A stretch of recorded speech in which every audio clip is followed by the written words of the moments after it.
Welcome to Making It with Terry Woolman, the show that explores the secrets, successes, and strategies for making it in the music biz. And now, here's your host, Terry Woolman. Welcome to Making It, presented to you by Fireside. I'm your host, Terry Woolman. My guest today is singer Maiya Sykes. I appreciate you joining us every week, and I'd like to share my intention that inspires this podcast. Time passes quickly, and I've learned that we should do what's in our hearts and do it well without apologies or excuses. I encourage you to create your life and art in your own unique way and express your artistry with joy and abandon. Be willing to work uncompromisingly for what you believe in. Success will have a better chance of finding you when you live your life with integrity, focus, and passion. Be selfish with your discipline and selfless in your performance, and don't forget to have fun along the way. Let me tell you about our guest today. Maiya Sykes is a classically trained vocalist, producer, vocal arranger, and entrepreneur. After graduating from Yale University, she went on to study international political science at Oxford and keyboard performance at the Musicians Institute. Maiya has provided backup vocals for Macy Gray, Rod Wave, Little Durk, Wayne Brady, Fantasia, Joss Stone, Michael Bublé, Everlast, Avril Lavigne, and My Morning Jacket. She was a featured backup singer for Macy Gray for more than 5 years. Her vocals have also been featured in many films, including the Oscar award-winning film La La Land, the critically acclaimed Dolomite Is My Name, and Netflix series Waffles Mochi. Shortly after her chair-turning debut on season 7 of The Voice, Maiya began working in 2 bands that became YouTube sensations, Postmodern Jukebox and Scary Pockets. Their featured videos with her have received millions of views.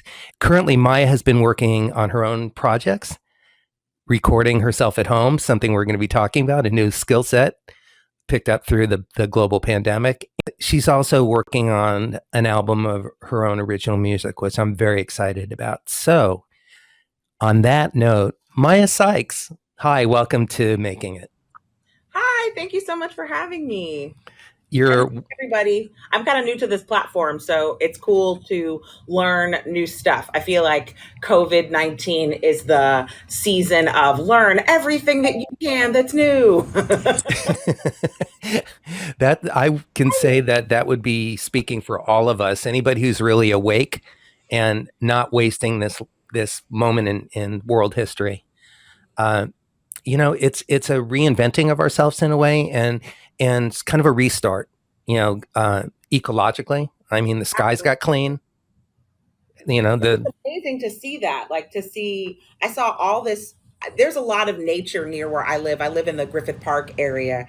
And so it's not unusual to see like coyotes and stuff, whatever. But I saw foxes. I saw a couple of wild like mountain lions one time, and I was like, "This is wild! You just never see this anymore." Yeah. It was like nature got a minute to be like, "Oh, see, this is what we like without y'all." Right. Even the dolphins came back in Italy into the canals. Right. Like, oh. Yeah. Yeah. That's a moment I don't want to forget. That's one of the blessings that has come out of COVID. There are many, but mostly challenges. But if we look, but I think that the trick is to see the challenge as an opportunity and not see it as a curse. I had to get past that in my own. Every time I got like I don't know if you ever get in that loop of you're like, I have challenge after challenge after challenge after challenge, and you begin to feel very Job-like, what did I do? Like, okay, can I just get thrown a bone somewhere? And it's hard to, see the forest for the trees when you're in that mindset. And I'm definitely guilty of that. So I think for me, anytime I saw like a series of challenges, I was like, okay, how do I reinterpret this? And my friend Honey had this great saying. She said, instead of looking at it like, oh my God, it's so hard, she said, rephrase it as it gets to be easy. And I like that. So now I'm like, okay, this gets to be easy because it's setting me up for A, B, C, D, and E. And that will make it easier over time. It might be challenging right now, but it gets to be easy. Yes. If I look at it from that perspective. That's something that it's a lesson. We all learn it and relearn it along the way. When I really first got that profoundly and understood it was when I made my very first record, 1988, my Bimini record. Abraham Laboriel, dear friend, was playing bass for me. And before we started, he just gave me a hug, looked me in the eye and said, this is all going to be very easy. We had to record in 2 days. That was my budget, record, the basic tracks in 2 days. Oh. And he basically, he looked me in the eye and he just said, this is already magnificent. We have already accomplished this. This is a beautiful record. Celebrate, and I said, so it doesn't need to be challenging for it to be magnificent. And he said, of course not. In fact, I feel like the more you lean into the process, the more joy you feel. Right. And at this juncture, I'm in the business of chasing joy. Yes. I feel like I was putting a lot of, vacations and things I wanted to do and people I wanted to see. I was putting it on the back burner to work. And I kept putting myself in that narrative because when you work a lot, there's this mythology that you're lucky to be working. And so you have to field that. You get a lot. Everybody kept telling me I worked the entire pandemic, and I realized how fortunate I was to have those opportunities. But there were still opportunities I had to make, set up, and execute. I can't tell you how many people told me, oh my gosh, you're so lucky. And I was like, I don't feel lucky at all. I feel exhausted. I feel scared. I don't know what's happening. This does not feel like luck. So you have to get yourself out of your own way, because you can get in that mindset where people keep telling you how lucky you are, and luck is only 10% of the equation. Mm-hmm. And one thing I was going to talk about it later in the conversation, but you're bringing it up now.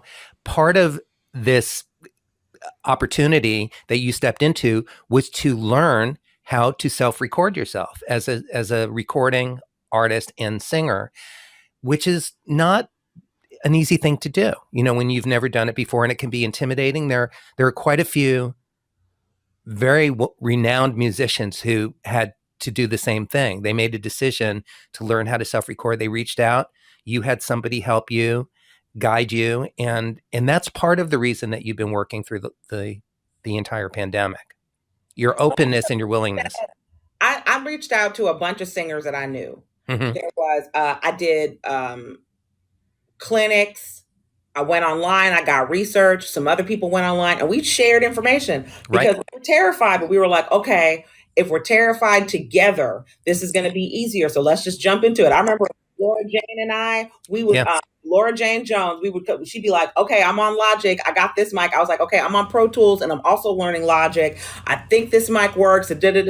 We were just experimenting and trading information as we had it, because that's what you do. Exactly. When you don't have a choice, you make it work with the community that you have. But the one thing that I was really grateful for, it took a pandemic to show me that A, I could do this, mm-hmm. and B, that I had a community that was willing to help me. Not just one person helped me, several people helped me, but I also was on YouTube. I was on LinkedIn Learning. I took a class on Udemy. I'm taking another class on Udemy. So you make things work when you have to connect the dots in a way that is so much different than just your general making it work. Like when there is no other option, you're like, oh, what do I have? And a lot of times we forget how richly diverse our community of musicians is around us. So that's why a lot of times when I teach, or I'll give like classes and clinics and stuff, one of the main things people ask me when they're like, well, how do I get out there? I said, you need to find your tribe first. Your tribe is who saves you. And you can't just be a taker out of your tribe. We have to lift each other to your tribe. That's mm-hmm. really important. And that became real clear during the pandemic. Good. I'm so glad to hear you speak to that, because it's so important. We'll talk more about that as well. But I want to start this conversation with a little bit of background, and we'll get into family stuff in a minute. But you were born in Long Beach, where we live now, and you grew up in Los Angeles. But as the story goes, you were born with your eyes open. You sang 3 notes, and then you began to cry upon entering the world. Yeah. My godfather, God rest his soul, his name was Willie Barnes. He was my mother's Lamaze coach. Mm-hmm. And when my mother went into labor, by the way, I was a huge baby. I was like 10 and a half pounds. Wow. like 2 weeks late. And my mom was like, I have a 2-week-old child inside of me. Like, what are we doing here? So I guess her water broke and they brought her in. My godfather decided to go to the ocean and get inspiration. So then he came back with his guitar and he was singing to my mother as she was delivering me. And that's how my middle name came to be. My middle name is Oceana. So he had made up this song and he had been singing it. And I didn't hear it until I was about 14. Mm-hmm. So when he finally said, I want to play you the song that I wrote for you when you were born, I hadn't realized it, but I had been humming that tune my whole life because I had heard it when I was being born. Right. And I didn't have words. I just knew the tune really well. And it was like my default thing that I would hum. You know, when you absentmindedly hum, this was the tune I was humming. So right. It was cool that all came to be. And my mother said when I was born, my eyes were open. I looked really confused. I sang 3 notes and I started to cry. So that kind of tracks because like one of my earliest memories is I have synesthesia. So I see pitches and colors. And one of my earliest memories was the color was red. And so I was making up sea songs. And then when I came out, all the colors changed and I didn't know what the colors were. It's my first memory. I don't have another memory until I'm like 3. You know, just the very fact that you were already 2 weeks old when you were born, so you had another layer of awareness is really fascinating to me. Yeah. And it explains a lot about you. Because you're very present. You were very present. And it's one of the things that when we first met years ago and just ended up singing and playing together in a club and everything, I noticed that about you. And I in addition to your talent, your gift, you know, your skill as a vocalist, but just your heart and your presence is something I really appreciate and respect. Oh, thank you. So let's talk about the voice. And part of we're not going to spend a lot of time on this because there's so much more to talk about, but it's really interesting to me. And we've already had Paul Merkovich on this show and interviewed him, the music director for The Voice. And I brought in Javier Colon, my friend who once, yeah, I did too. Yeah, I'm sure. Do you know each other? I met him through some mutual friends. So this is actually kind of cool. Okay. I backup sang for him when he had a record deal before The Voice. I played on that record. So I just did like a one-off. I want to say we did like what's the Scottish comedian? He had the Late Show that he did. Yeah. Kilborn. Yeah. So this was like 3 or 4 years before, maybe a couple of years more before he did The Voice. Right. I guess because that deal didn't work out, mm-hmm. He was out shopping for another deal, got on The Voice, and then was able to get on The Voice and get a different amount of fame that way. Right. But and then later, I met him again through some mutual people through Postmodern Jukebox as he came in and he sat in on something. A very, very nice guy. And we were talking about our voice experience and because his was very different than mine. Sure. Well, let's talk about yours, but let me set it up first. In season 7 of the NBC hit series, The Voice, you had one of the fastest 4-chair turns in the history of the show. It was 14 seconds. I remember... I didn't know that. Wow. Yeah. And I didn't know it either. I remember seeing it and I was really just excited for you because I love seeing my friends shine and get the attention that is deserved, you know, but that was 14 seconds. I read that. You immediately caught the attention and the respect of all 4 judges because you had your own unique style. It's one of the things they commented on. But what I want to ask you, I have 2 questions about the experience. One is, what do you remember about that performance and that moment when all 4 people just spun around almost simultaneously? You were still like in the first verse and you held it together. You dropped to your knees at the end of the show, performance. Okay. How do I say it? I don't know if how much I guess I signed the contract and I'm good. So I think I'm not like breaching any, whatever. But the way that they do it is they announce who's going to audition the night before. And you've been in this facility for weeks. And right. You have to pack up everything that you have and be ready to go for the time that they do your audition, because if you don't make a team, they put you on the first thing smoking. So I was in the group that went that morning on the second day of auditions. And the first guy who went before me, nobody turned around for him. He had a fabulous voice. And it was his birthday. And I just remember I was singing after him, and like nobody turned around for this poor, I mean, he was amazing. Nobody turned around for him. It was his birthday. All of his children were there. And I just remember thinking like, oh my gosh, what did I get myself into? Because I was recruited to be on The Voice. I didn't go saying, yay, I want to be on The Voice. The producers came to a musical I was in, and they asked the producers of the musical if some cast members would audition, and they picked the cast members they wanted. So I got fast tracked to be there. I hadn't been there as long as everybody else. Everybody else had gone through this process for months. I went through it. I auditioned. 5 days later, I was sequestered. So I didn't know any of the things that were happening. I went and I sang, and I was like, okay, you know what? You made it this far. You have no idea what's going on. Just go out there and do your best. That's all you can do. And when you go out there, you hear, because they didn't have an intro for mine. So they would just play the pitch in my ear, and I had to start singing right away. And when they all turn around, you know, that sound effect, they put that in post. So you don't have that sound effect. So they just all turned around, and I was like, I thought it was a mistake. Oh, right. But I was like, keep singing, because I didn't, and they even tell you the sound effect isn't there. So if they turn around, they turn around. But I didn't expect it to happen so quickly. So I thought it was a mistake. And I thought they were going to say, okay, we're going to have you come back a different day, or we're going to have you audition at a different time, because I thought it was a mistake. All this while you're singing your heart out. Yes. Yeah. And I'm like, okay, well, nobody said cut. So just keep singing.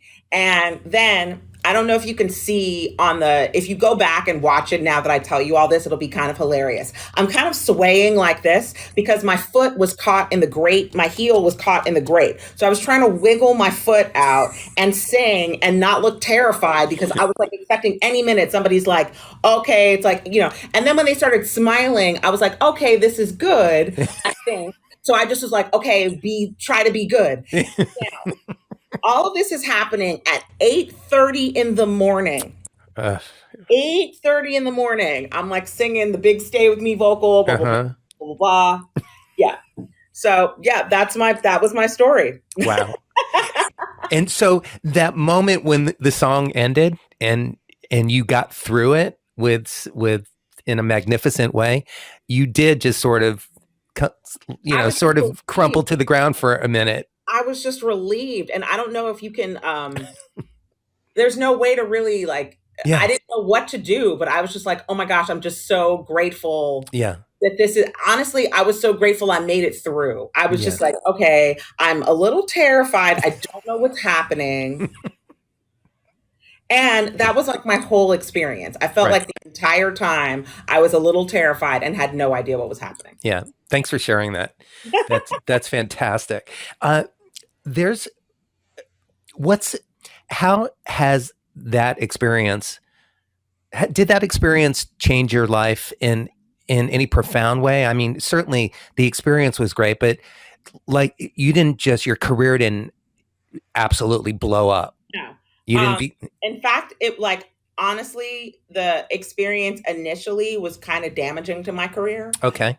Because I had to give up all my work. Right. And then I got kicked off the very next episode. And Paul Markovich told me directly, he was like, yeah, every season there's one person that's like gets the big 4 chair turn that doesn't make it on. And it's like the big shock. And we always call that the turkey spot. And unfortunately this year it was you, but it doesn't have anything to do with you. It's a TV show.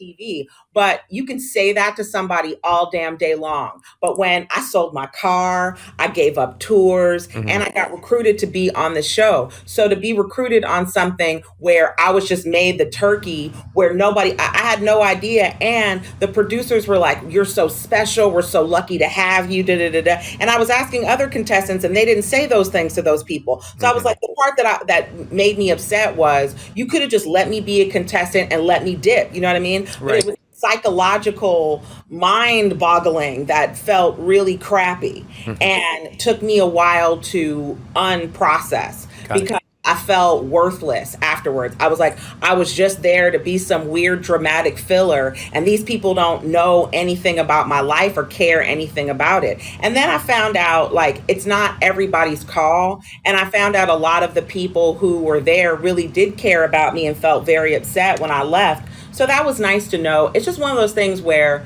if you don't get all the information, it's really easy to jump to one conclusion.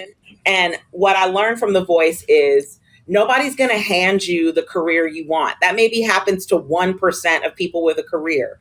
At the end of the day, these people have sold the idea that they are selling lightning in a bottle. That's not something you can sell. They make good TV, and that's what they're there to do. And I commend them on that. They make excellent TV. I know a lot of people that work for The Voice. I don't have anything bad to say about them. So I also want to preface it because some people are like, oh, well, I'm never going to watch The Voice again. I'm like, that's not what I'm saying. What I am saying is, especially to if you're a person out there wanting to audition for The Voice, do it. But know that you need to know yourself. Number one, don't let these people tell you what narrative about yourself that works for them. You need to go in 100% clear about who you are.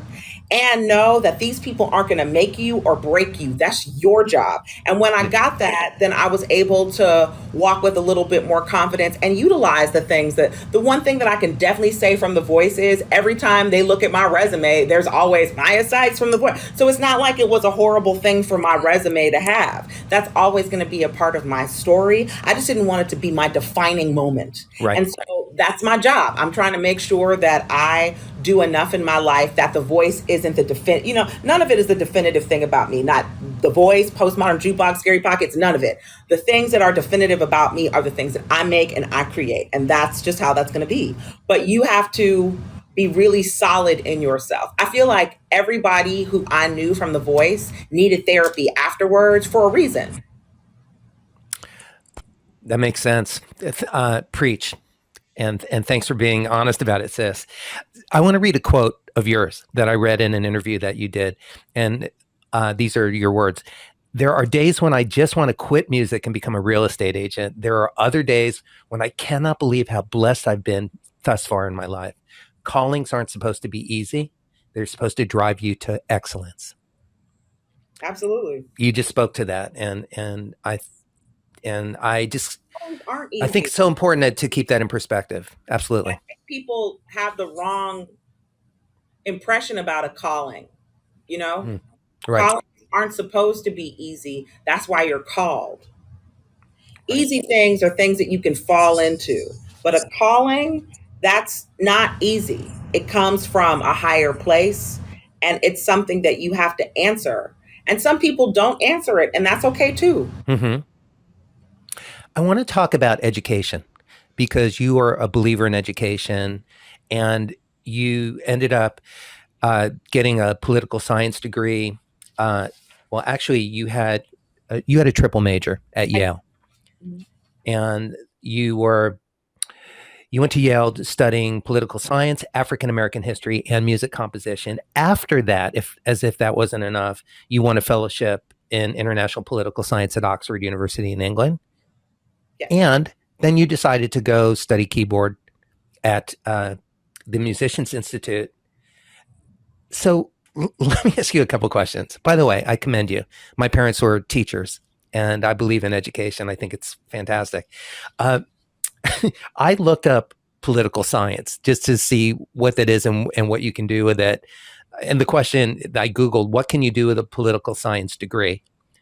Answer, political science degrees can prepare you for a variety of careers in government, business, civil service, law, education, journalism. If you'd like to engage in the study of American and international politics and gain valuable communication and analytical skills, earning a degree in political science may fit your interest. My question, it was fun to just look it up.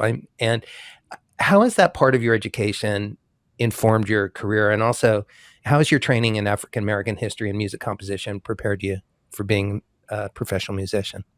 Well, I was raised by a very activist mother, and my mother said it was always our job to know what was going on in the world, to know what was going on in our communities, to participate in our communities because you live here, so you've got to make it better. And knowing your rights means that your rights can never be subjugated. So for a long time, my mother would be like, okay, what's this amendment?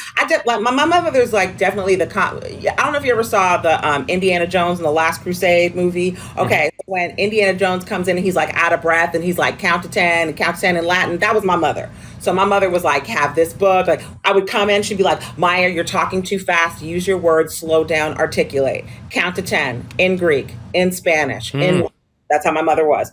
And I was raised in a theater community. My mother worked at a place called the Inner City Cultural Center, and the head of it was this guy named C. Bernard Jackson. And I was a very precocious child. I'd get into whatever I got into. Jack's way of controlling that was he would give me books that he didn't think I was going to read, but then I'd read them. So one of the first ones he gave me the Communist Manifesto. I read that. Every other word. But I was like, I don't know, 9. And I was like, oh, okay, this makes da-da-da-da, but this is kind of, I don't quite understand. But since he saw that I would read, he would just hand me book after book after book and then, give me little assignments to do. And when I think about this now, I'm like, I don't know that you could get away with doing this with a child. Like, I don't know what child's going to be like, yeah, I'll write a 1-page paper on Thomas Paine's Common Sense, even though I'm 10. But I hadn't. I think too, because I grew up with people who were activists and who had a connection to the civil rights movement, or obviously we're Black, so you have to have a connection by the civil rights movement by default. But my dad, his parents, their home was on the same block as one of the families that lost their daughter in the 4 little girls church bombing. My grandmother was an amazing seamstress and designer. She also did hair, and she had an amazing repertoire of food. She was one of the best cooks ever, right? So my grandfather took part of his GI Bill and he bought a warehouse downtown, and he turned it into a 23-bedroom hotel. And that hotel was in the Green Book because it was one of the few hubs you could go to where you could have your entire band stay there. So the Green Book was devised because there were only certain places you could stay in certain southern states. So they'd literally go, okay, half the band has to go to this hotel, half the band has to go to this hotel. And just remind our listeners what year that was so they don't think this was 100 years ago. No. Okay. So this was 1956. Right. When they started to have So my grandfather came back. He got a GI Bill. He was able to buy this warehouse. He fixed it up himself. And my grandmother had a luncheonette in the front, and she was also a seamstress who did hair. So bands would come through. My grandmother would make enough food so that they could ride through to the next sundown town. My grandfather would get them cans of gas for the buses. She'd re-sew all their costumes. She'd redo all their wigs and all their hair. And they would have the buses of people. The Freedom Riders came through, so she would cut Martin Luther King's hair and do Coretta and the little girls. She cut Malcolm X's hair. So this was in the folk, not just the folklore, but the historical makeup of my family. And I don't think that there was a way I could escape having some kind of political savviness and political prowess about my own state of being in America. And this isn't that long. My family was telling me these stories over and over and over again. And I met the family of the one of the daughters from the 4 little girls church bombing. Their house is still a shrine to that daughter. And I remember going over to their house frequently. That my grandmother would bring them food and sit with them because they were neighbors, So I think it was my connection to what it meant to be Black in America that fueled my desire for more African American studies. But at Yale, African American studies and political science overlap in a lot of classes. So it wasn't hard to double major with both concentrations. My music major really came from the fact that I wanted to take upper level master classes in voice, but you couldn't do that unless you were declared a music major. And at Yale, you could only major in music and composition. You couldn't major in your discipline in undergrad. In grad, you can major in your discipline. I was wondering why you chose composition. I had no choice. Got it. I'm a terrible composer. Speaking to everything that you just said and your upbringing, by the way, both your parents were also artists in their own rights as well. They were my parents got on tour. Yeah.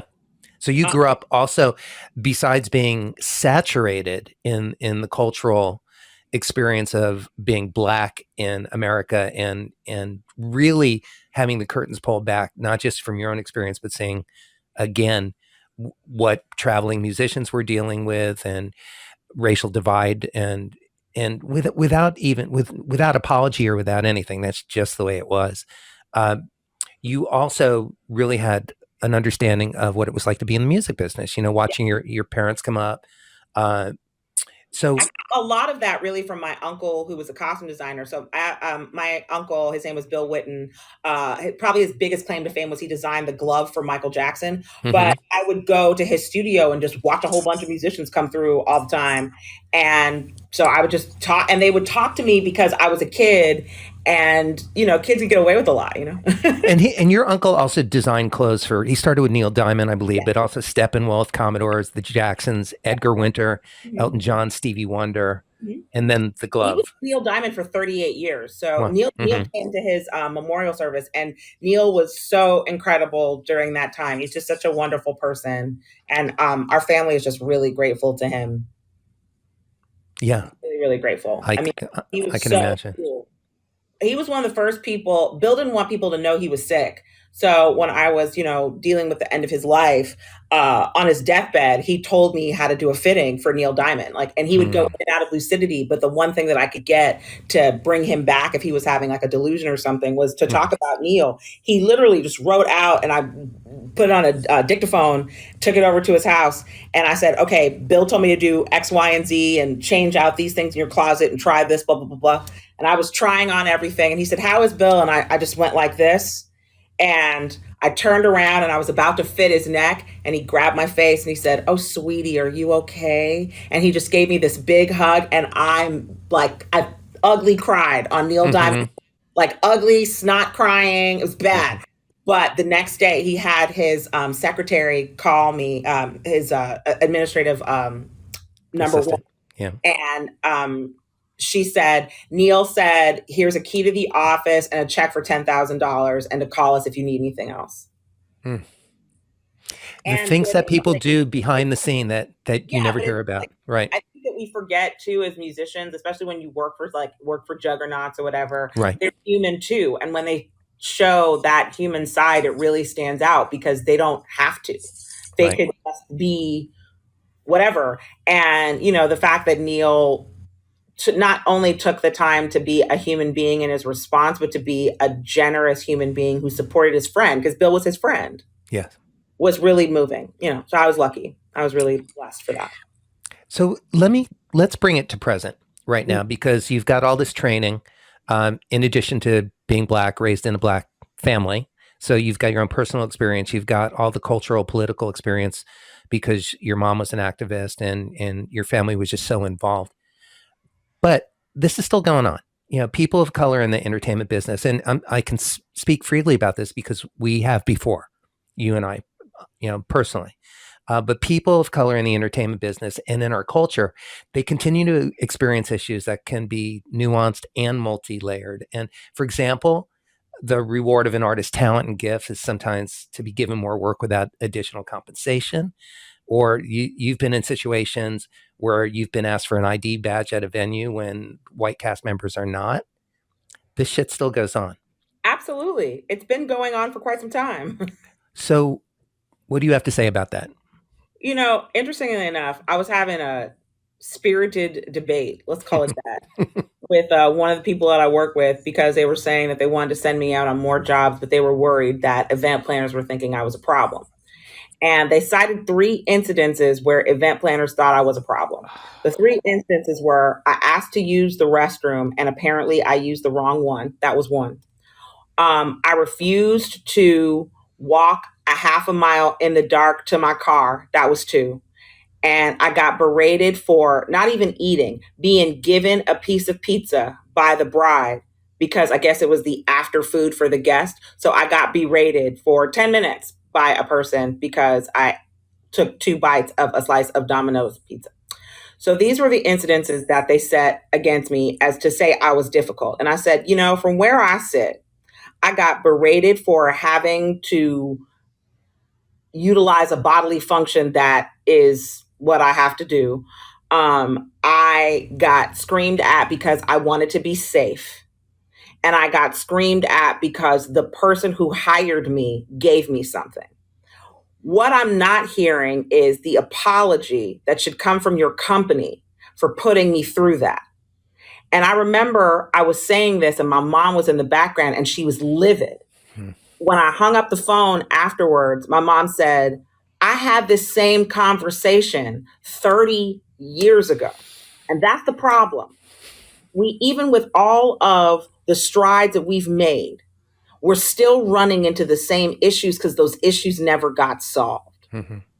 And we're still running into a thing where Black women are being given the least, but still considered the biggest threat. I can't tell you how many times, just because I asked for something directly, I was considered hostile. I was considered difficult to work with. Just because I said, please don't treat me poorly. Didn't scream at anybody, just said, please do not do that to me. I have been labeled difficult to work with. And I realized I was only labeled difficult to work with by those that sought to subjugate me for their purposes. Anybody who has asked me to work with them and valued the work that I gave, no, we have no problem. It's only the times when people are like, no, we need to milk the crap out of this person, that they start to have an issue with you wanting to be treated with equality. That is a whole ass problem. And that's the problem that we need to address. I've worked for groups where if a white woman said, this affects me, it got solved immediately. Black women would have to jump up and down to get the same thing. And then by the time we jumped up and down, we were called into meetings. None of our issues were solved, but we were called into meetings because now we were problematic. And we're still being represented as problematic if we voice that we want not just equality, but to be given the same things at the same time, right? Because that's not just equality. That's what should happen in a room of artists. So why are these people of color being singled out in this way and being asked to do more work? It seems like we're living in a day and age where competency is rewarded with more stuff to do, rather than gratitude, rather than acknowledgement, rather than praise. You're given more crap. What is that? Ooh, I'm about to pass a plate, shout amen, and dance up an aisle. I don't. I got the other aisle, Lisa. Thank you. I'm okay. I'm good. She that was like every nerve ending right now. And one more thing and you can both speak on this because you, Lisa, I know that you've experienced the same thing. You've worked in the entertainment division as well, and as an actor, but also you work in diversity training. But you also get chastised for when you bring that to somebody's attention. Because you've made your employer feel poorly about themselves. And I'm like, okay, if you've taken it as you feel poorly about yourself, then you've missed the damn point. Right. How about considering changing? I've brought this as an issue to you. You say, oh, this is an issue. Let's work together to solve it. The problem is this guilt that these people are sitting on prevents them from action and makes it more terrifying for the person who brought up the issue. So that you don't want to bring up any more issues, because I've literally stopped working with a group because I brought up issues about that group, not to destroy them or whatever, but because I saw that those issues were a systemic failure that should be changed for the betterment of the group. And the person who started the group ran for the hills. And I was like, okay, I didn't see that coming, because you could have taken this opportunity to be the hero of your situation. That's right. You decided to hide behind this white guilt and run and be like, this hurts my feelings. So the problem is, if I have to tell you about my discrimination and have to worry about it hurting your feelings, then I'm not going to get anywhere. I can't worry about if the discrimination that you were inflicting upon me hurts your feelings because I'm aware of it. That's some crap. Yeah, it's that whole, girl, you got me going. It's this whole thing of you bring the problem to their attention, and instead of it being, like she said, a joint solution, you end up having to play mammy to them and make them feel better and pat them on the back and tell them it's okay, because it turns around to, I feel so bad, help me through this. And it wasn't to help you through this. I came to you with a problem and we could have been working on a solution together, but it's more about, it's about you.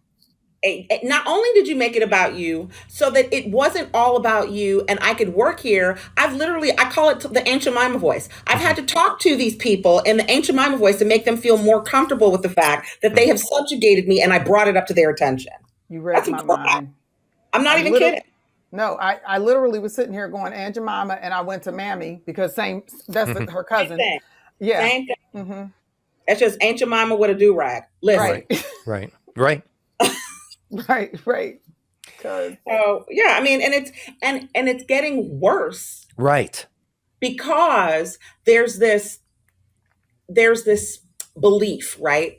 It's getting worse because there's this whole thing, well, I'm not like that. So how could you think I'm like that? Because I said, that's the problem that we're looking at. A lot of these companies are saying, if this has happened, it's a reflection on my direct action, and it's not. It's a reflection on what is happening around. And if you could differentiate the two, then we could get somewhere. But the problem is you'll bring this to attention, like say, hey, this is happening in this circle and this circle. And the person will take it as a direct affront to their character and their own personal things that they do, rather than saying, oh, there's some breakdown somewhere. Let's figure out where it is so we could solve it. The first thing they do is they go to this fragility because this must be a reflection on their person. And it's not. It's a reflection on the situation. And if we could make that line in the sand, we would get so much farther. But I don't know why we can't. Right. And I think people forget that in this time of this type of communication, which is so critical, that you have to get used to the idea that it's not going to be comfortable. You don't run for the hills just because you're squirming. You step up. Like that's hard for people of color anyway, because just that notion is something that we don't understand because we've never had comfort. That's right. We've always had to be in a place where we're cool with disenfranchisement, with discomfort. We had to get cool with that back in the day. So the fact that we even have to explain and sit down and be like, you got to be cool with the fact that sometimes this is uncomfortable. Sometimes that's an affront to people of color because we're like, why the fuck do we have to say this? Like, what are That's you right. saying? That's not your job. Right. You that sometimes this is uncomfortable and we have to figure it out and get in the mire and sort it. Like, why? And that's the part where there's this disconnect, because how many times am I going to have to tell somebody, okay, you're going to have to be cool with being uncomfortable. I've had to be uncomfortable my whole life. That's right. And just sometimes even as people of color, having to say this to people, like you have to get cool with being uncomfortable, feels so like a slap in the face to us, because I'm like, really? Like, I got to tell you how to like not. But what we do have to have that conversation, because these are people who have never had to deal with being uncomfortable. So it's just even disrupting that consciousness is another thing for us to do. It's just layers. It's exhausting. You talk to somebody. I remember, with a dispute I had with this one particular group, I wrote a letter. I did it in the most loving way. I tried to be and I was like, this is something that is affecting me directly. Why do I have to be loving in my presentation of it? But I knew that if I wasn't, I wouldn't even get in the door. Nobody would even listen to what I was saying. Yeah. Well, thanks for spelling it out. Thank you. One of the things that I'm curious about and kind of fascinated as well by is that you studied also independently with Nina Simone and Betty Carter. I did. And I'm curious from a musical point of view, but also just a activist point of view, because both of those women were powerful women. What's your takeaway from meeting them? I got to be in a master class that was taught by both of the women. So Nina Simone did 8 weeks, and then Betty Carter did 7. I think that's how it worked. Nina Simone did 7 weeks, Betty Carter 8. So it was a master class you had to audition for. And I remember since Nina Simone was first in the class, they had asked us to pick these 3 songs and then get the sheet music for them. And she wanted, they on the manifest, it said, we want a up-tempo song, a ballad, and a mid-tempo song. Make sure it's in your key, etc. So we get there. She was an hour and a half late to the first class. And when she walked in, she was wearing a turban and a long fur and those Japanese wooden sandals, but she had socks on. It was very eccentric. And she threw the fur onto the grand piano, and it made it made the lid snap down. Oh, the piano, no. super pissed because he had to go to the registrar because we were sitting there for an hour like, what, do we leave, like what's happening, are we in the right place? She finally comes in and she asked us to bring up our music, and so we stood in a line, we've all got our music, and she just started tearing up sheet music in front of us, and she was like, none of you are qualified to sing any of these songs because we had picked we're 20s, we picked jazz standards, we picked like I Fall in Love Too Easily or something like that. She was like, none of you have fallen in love, none of you have had your hearts broken, none of you have none of you have lived, none of you are qualified to sing any of these songs. So then she assigned us nursery rhymes, and mine was the Itsy Bitsy Spider. She assigned this one poor girl, Peter Pumpkin Eater had a wife and couldn't keep her, and the girl was like, that's a nursery rhyme, it doesn't have a tune. And she goes, make one up. And what I did learn, she was mean. She was mean. Yeah. But it was mean with a purpose. And at first you just think it's mean to be mean. Mm-hmm. But she was like, okay, set up the Itsy Bitsy Spider. How are you going to do it? Do it as a jazz standard. I'm like, I don't even know what. She was like, figure it out. Tell a band what to play.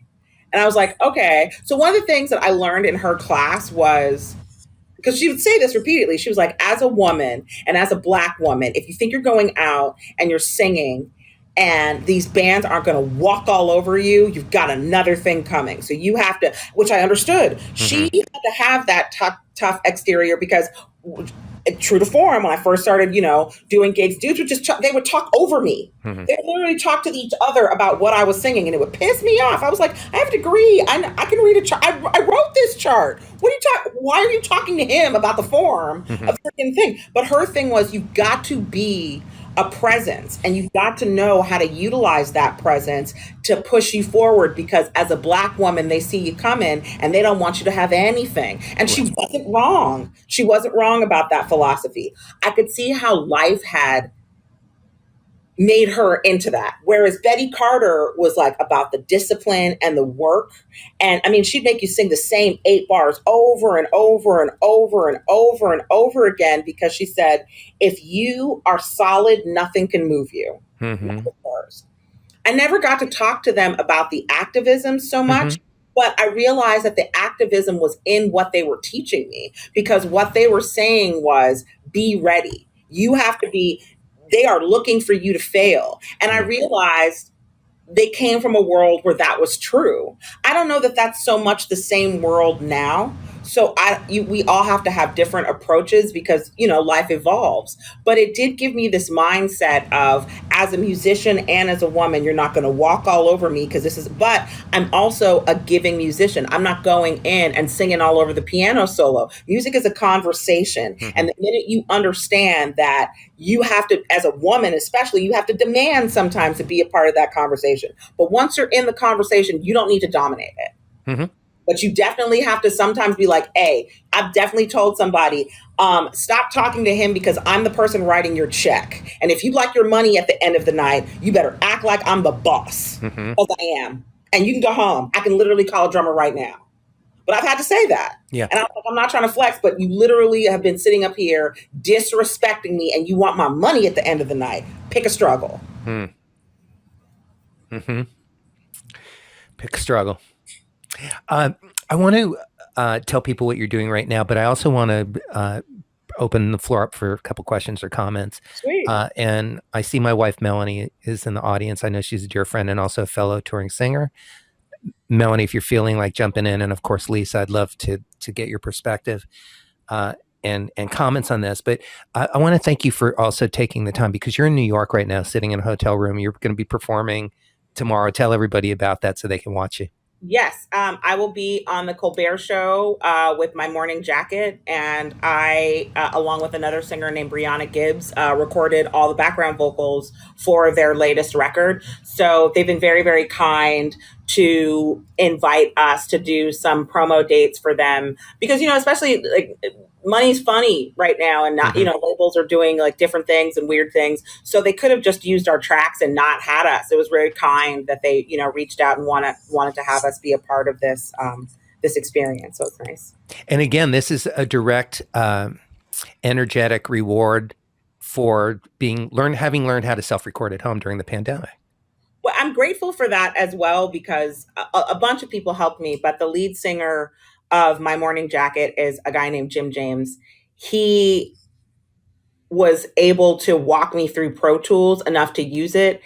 I somehow convinced the label to do this. So initially we had booked sessions, then Corona happened.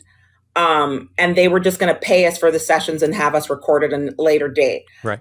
I don't know why I opened my mouth, but I said, we should record this at home and it can be like we're making art in the time of COVID, blah, blah, blah, blah. So he went back to the record label. They were like, that's an awesome idea. But then I was like, okay, one problem.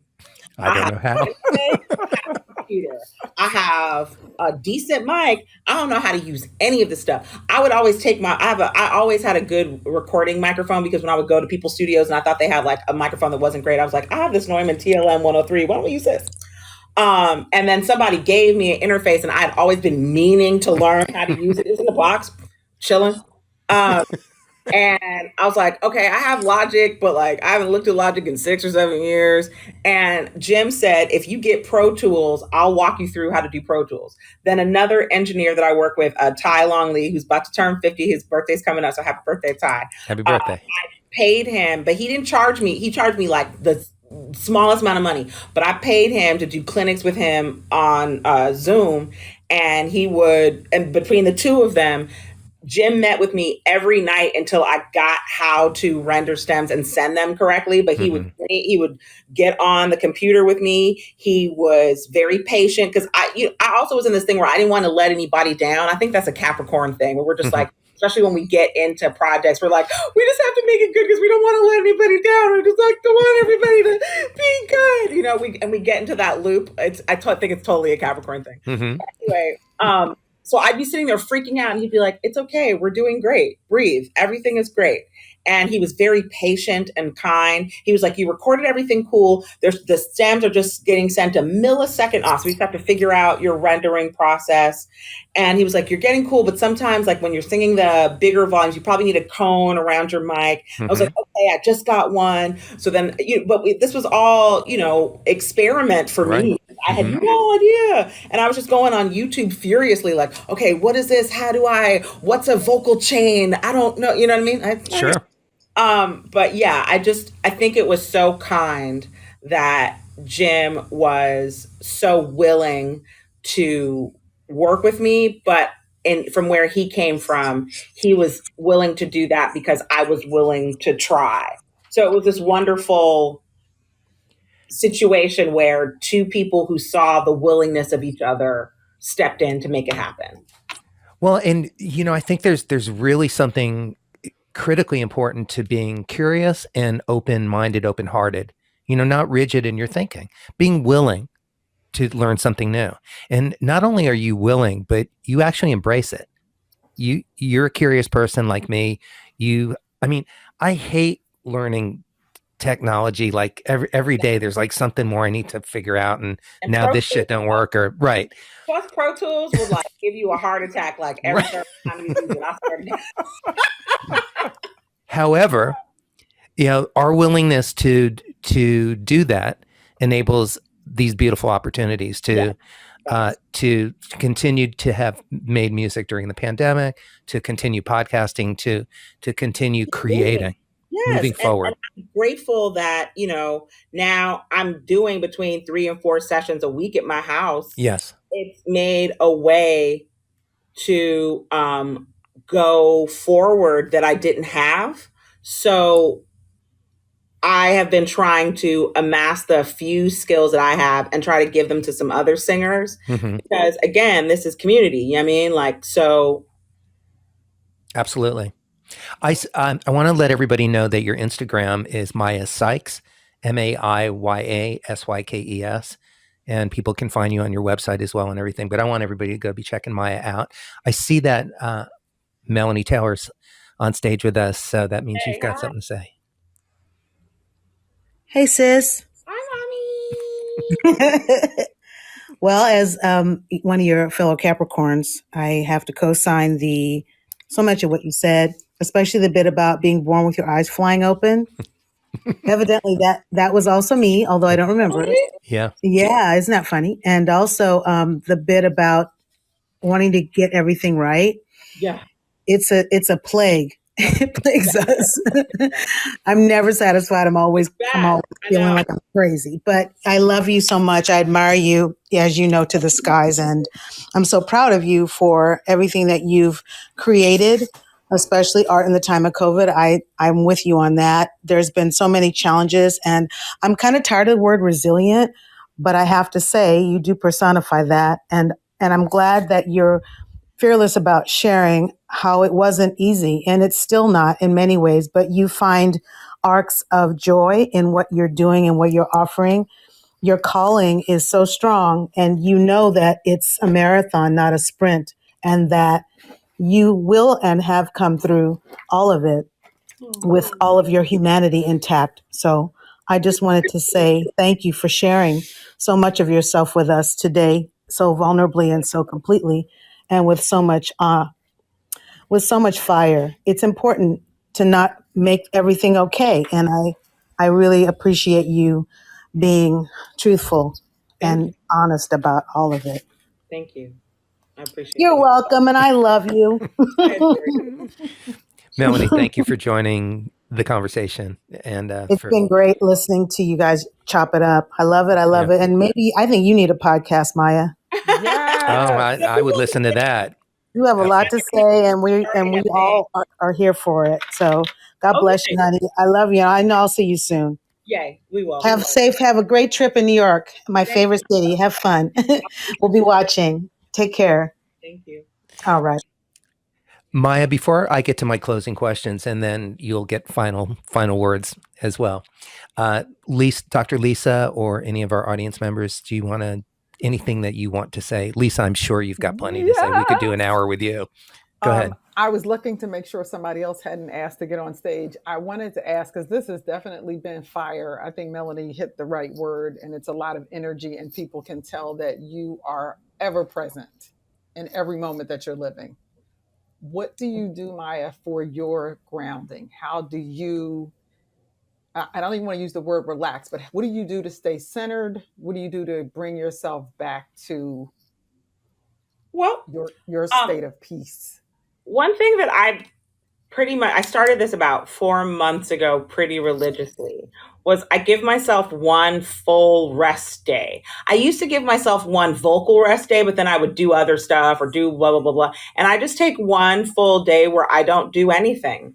I do nothing. I meditate. I let my thoughts wander. I try to reorganize my thoughts if I can. I'll do my meal prep stuff if I want to. But really, it's just a free day. And I forgot how important that is, because especially when you freelance, if you freelance in any scenario, there's this thing where you always have to work. Mm-hmm. And anytime you're not working, you're like, I'm losing money if I'm not working and whatever. And I realized that this way of thinking wasn't going to work. I realized that I had to think of myself as a CEO of my own company. And you don't see CEOs putting their things on the back burner. But we do that as people all the time. We put all the things that, like, I was meaning to do this, I was meaning to blah, blah, blah, blah, blah. So now I don't do that. And then I have another full day that's just Maiya stuff. So I take one day a week where I don't do anything at all. And I take one day a week where all I do is things that are related to Maiya's brand, Maiya's life, Maiya's desires, whatever. I do some meditation. That's pretty key for me. I exercise. I've just been making sure that that's kind of for me, that's like my Prozac. So that just kind of makes me not a homicidal maniac, which is why I appreciate it. And lately I've been really trying to make sure that once a week I connect with my friends or family, and that every 3 months I vacation somewhere. Even if it's just 2 days, 1 day. Beautiful. We don't do that, especially when we're creatives. And then I'll talk to creative people when they're like, I haven't taken a vacation in 5 years. And I was that person. And I was like, okay, it's not going to work. So part of this is not just balance, but balance in a way that's indicative to you. I think a lot of times like, you need balance, but nobody teaches you like, okay, well, what does that mean? You have to find, there are days where I will cram everything that I need to do into one day just so I can make sure I have my day off. By the end of the day, I'm freaking exhausted, but that might be my version of balance. I found that worked a little bit better for me. I think sometimes you have to take, every couple of years, I notice that I have to not just reinvent the way I do things, but readdress it and see, okay, what can I keep from this and what needs to go? So excellent. I just feel like that is, my mother told me that's the life imperative. And you always have to, she would make sure that like every couple of months we went through the closet or I gave away toys I wasn't using or things like this. So my mom's been really into that. And she called it, the life imperative. And so I've just always looked at what is my life imperative? Like, how does it change? Because it changes seasonally, it changes yearly as you grow, as you make more money or less money, things change. I think that we don't always embrace that things are going to change. Mm-hmm. We wait till the things change and then we react to the change. Mm-hmm. And really trying to put myself in a different path where I'm not reacting to the change, but I'm being a part of the change I want to see so that it's changing in a direction. For the last couple of years, I've been feeling like I've been spinning my wheels. And there was a part of me that is saying, I don't know what I want to do. I know that I do a lot of things, but I don't know my next step. And that usually, especially as a Capricorn, freaks me out. I'm not going to lie. Mm-hmm. But this is the first time in my life where I'm like, okay, you know what? I'm going to let myself be a little lost. Why is that bad? Maybe out of being a little lost, I can wander to the right thing that I want to do as opposed to being reactionary and saying, I'm a little lost. I need to fix it right away. The world is in flux and it's changing. Of course, I'm a little lost. I'm a little tired. I'm a little disheartened in places, but there's still so much joy and there's so much reward. So I don't mind being disheartened and being lost. I feel like we don't encourage people to have those emotions. We encourage people to get out of them immediately. And I don't know that that always services you.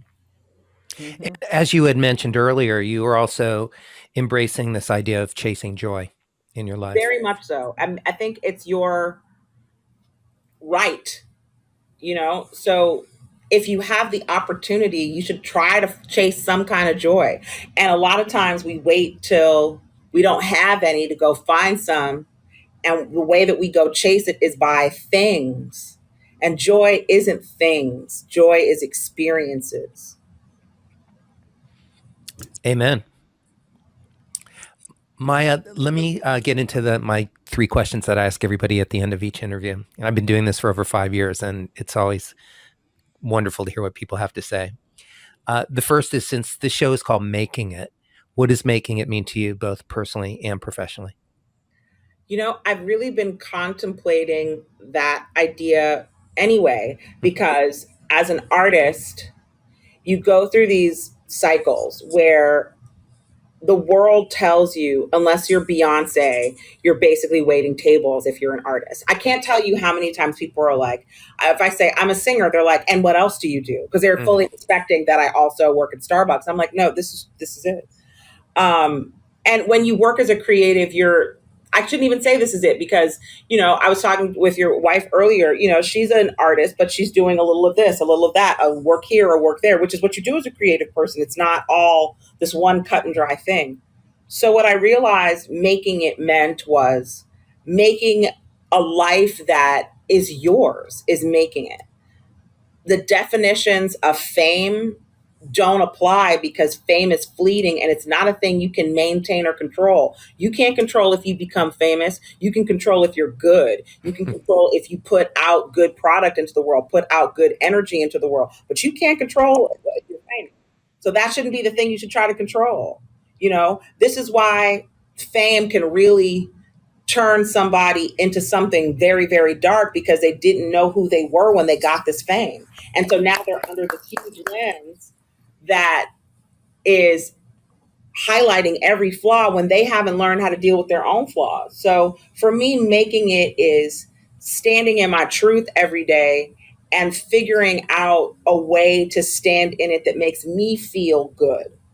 That's the only responsibility at the end of the day that I can really say means anything. Because I can't control whether you feel good. I can try to do things that will make you feel good or make you feel a reaction musically or make you feel a thing. But the only good I can control is the good I put out. So I think that's my version of making it. It's finding a way to make sure I put out some kind of good, even if the only good I put out was for myself. Well said. Mm-hmm. Can you share 3 tips for success that have driven your career? Yes. The first thing is find your tribe, find your people, and invest in your people. My tribe really helped me survive the pandemic in a really big way. So I'm constantly amazed that the people I choose to be in my life show up in these beautiful ways. That will move you forward, in life.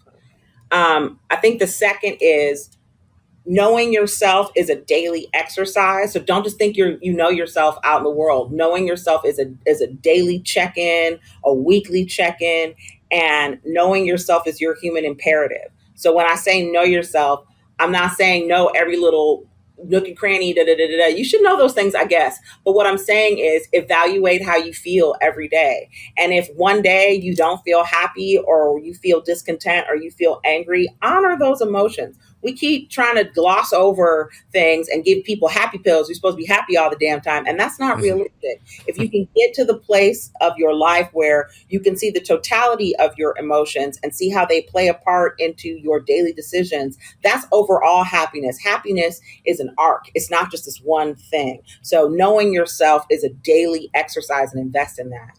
And the third thing is put out something into your community. Your community isn't just where you rest your head. It is the place you need to make better every day. So if you're not doing something for your community, start now. This is where you live. Even if what you do is pick up the trash on your corner every day or bring your neighbor your community good, not just the community where you live, but the community where you make your music or your art. That's your community too. What have you done to enrich your community? What have you done to make it easier for other artists to shine and showcase? I think one of the reasons why you started this podcast is because you were like, okay, how can I better service my musical community? Right there. And out of that comes beauty. We as artists don't live in a monolith, so we have to support our communities, both our work communities and our home communities. It's really important. So that would be my 3 things. All duly noted. Thank you. My final question for today's masterclass, which I really appreciate you giving, and just sharing your perspective and your heart and your fierceness as well. At this point of your life, with everything that you know to be true, what would you tell your younger self? I would tell my younger self, don't be so hard on yourself. I've been beating myself up for 40 some odd years, and I'm trying to learn how to not do that anymore. But that's a lifelong exercise, especially if you're one of these. People call me an overachiever, and I'm like, okay, I don't know that that's how I would classify myself. But I guess the overachieving types, the common denominator I found in a lot of people I think to be overachievers is we're really, really hard on ourselves. And we have this narrative all the time that, like, if it's not perfect, if it's not, then we're bad people. And I think that is a thing I would tell myself. Like, you're going to constantly be hard on yourself for the rest of your life. So find a way to rectify that and be cool with it. Absolutely. I want to, before I turn the stage over to you completely for any closing thoughts or sharing anything that's on your heart or your mind, Dr. Lisa, is there anything that you want to add to this conversation? I just want to say, since I'm old enough to be an auntie, the being hard on yourself, I am a card-carrying member of Perfectionist Anonymous. I have regular meetings still just to stay stable. It does get easier. You will show yourself more grace. It just gets easier and easier and easier because you will find the mistakes and find like joy and laughter in them, because most of the time, no one else even noticed them. Yes. No one else even noticed them. Right. So yeah, I started doing it. My grandmother sewed also, taught me how to sew. And that's when I first started doing it. I would make a mistake in something I was sewing and leave it there on purpose. And nobody, without me showing them, not in 50 years of sewing, has anyone ever pointed a mistake out other than my grandmother, because she knew where it was. So yes, show yourself more grace. The perfectionism there. I have an organization. Maybe I need to send you a coin or something. But thank you for this, Maiya. Thank you. Yesterday I had a Maiya festival. Oh. At home, and I will be very honest, the only other time I have done that was with Brian Stevenson. Aww. From the Equal Justice, because I'm obsessed with him to the point of he should be frightened. But I did have a Maiya festival yesterday. I called Terry 3 minutes into you singing Creep when I was fighting back tears. Aww. So just bless That's you for being such a blessing, and thank you because you bring hope into the world. Thank you very much. Thank you so much. I really appreciate that. Maiya, I turn it to you. Closing thoughts. I've been thinking a lot about what I would like my future to be. And as I was saying earlier, I'm not 100% sure. I know that there's a lot of things I want to do. There's a lot of things I don't want to do. Mm-hmm. And so one of the things that I have been really focusing on is honoring the time I've spent doing the things that I want to phase out, but phasing them out. And if there's any closing thought I have is that one blessing that COVID gave us was that it gave you an excuse to be brave. But sometimes that means leaping without a net. And I realize I'm about to do that coming into this next year. I'm giving up a job that I've had that has provided security, but I know it's killing my soul. And it was a conscious decision to say, I choose to leap somewhere else rather than stay someplace I know that may seem safe on paper, but if it's killing your soul, it's not safe. So if I can encourage anybody, look at your surroundings and see if they're safe, not just financially, but safe for your soul, safe for your mental energy. At the end of the day, do you feel like when you go back there, it's going to be good? I'm at a point where this particular job I'm going to, I'm phasing it out in March, but I'm phasing it out because I have to talk myself into getting in my car and talk myself into getting out of my car. And I realize I don't deserve to live that way. So if you're in that scenario, the first thing you got to tell yourself is you deserve to live well. Embrace what it means to live well on your terms. And I'm going in doing that, knowing that it's frightening, but knowing that it's possible. I applaud you, and I'm proud of you. Thank you so much. Yeah, that's it's a courageous way to go through life, but it's really the only way to go through life. I think once you see that your happiness is your responsibility and your joy is your responsibility, you won't let anyone take it away from you. I agree. So I'm at that place where I'm like, I don't deserve to be miserable. God did not put me on earth to have a miserable life. And the proof is in the pudding. I have a great life. You did. So I deserve to do all the things that are going to make it better and not make it detrimental. Absolutely. I encourage everybody to go check out Maiya Sykes at IG, Instagram, YouTube. There's you can go down the YouTube rabbit hole to watch some exquisite, honest performances, fun performances, but definitely honest and real to the bone. Not just great vocally, but just the intention in which you sing, and the intention in which you do everything that you do is strong. It's strong and it's clear, and I honor that in you. I appreciate that and respect that so deeply in you, Maiya. So thank you for doing this show with us. Thank you, everybody, for listening. And by the way, you're on Spotify as well. Yes. So I'm going to start doing this every show, but please, if you love music, if you like music, even if could care less either way about it, it's free to go subscribe to people's Spotify pages. And I encourage you to go to Maiya Sykes on Spotify, go to Terry Wollman on Spotify, and take just a moment and hit subscribe. All that does is it helps us monetize and continue to make music, which we want to do. Just have a presence, because when the more times you click on somebody's page and subscribe to them, Spotify goes by that algorithm of artists. So when the artist releases a new song, they have the potential to become what they call artists to watch. And that just puts, thousands of eyes all over the world on you in a way that just uploading your music and saying, hey, I'm on Spotify doesn't do. The song that I have out right now actually was on the series finale of the show called Wynonna Earp. Mm-hmm. And if you get a chance, check out that show. It's really cool. I love that there is a female driven character show. And my song is like this kind of cool moment in the show that's like a happy moment. So I released that song purely because it was on the end of this show.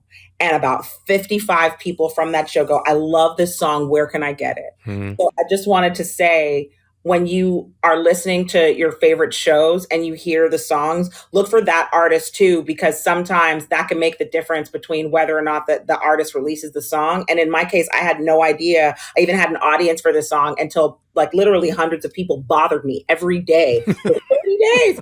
I love this song. I need the song, blah, blah, blah, blah. So you have no idea that your curiosity about a song you heard on your favorite TV show or on the radio, and just taking that extra step to find that artist and, see what that artist is about. That's what's making our careers. Right.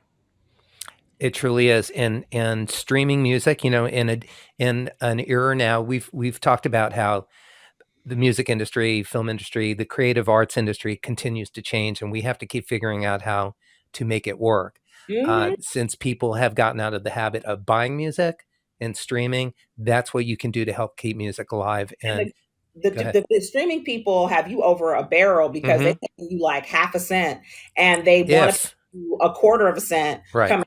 So it's going to be a battle for streaming too. That's going to be the next foray. It's going to be interesting to see how that goes. It's true.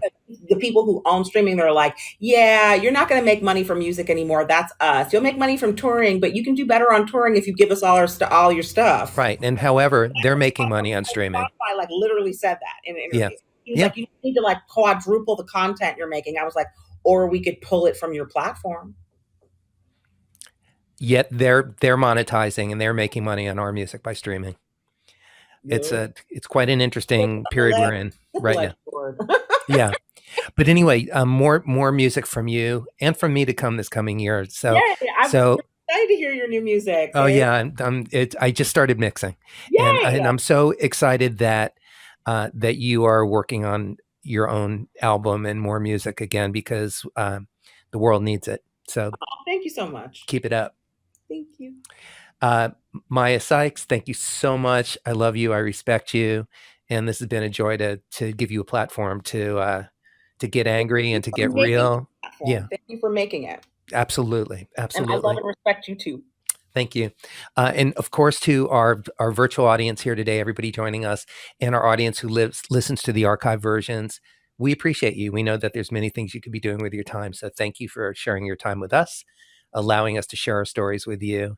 And we'll see you all next week. So everybody stay safe, stay inspired. You too, Maiya. Thank you. Tune in again next week for another great episode of Making It with Terry Woolman.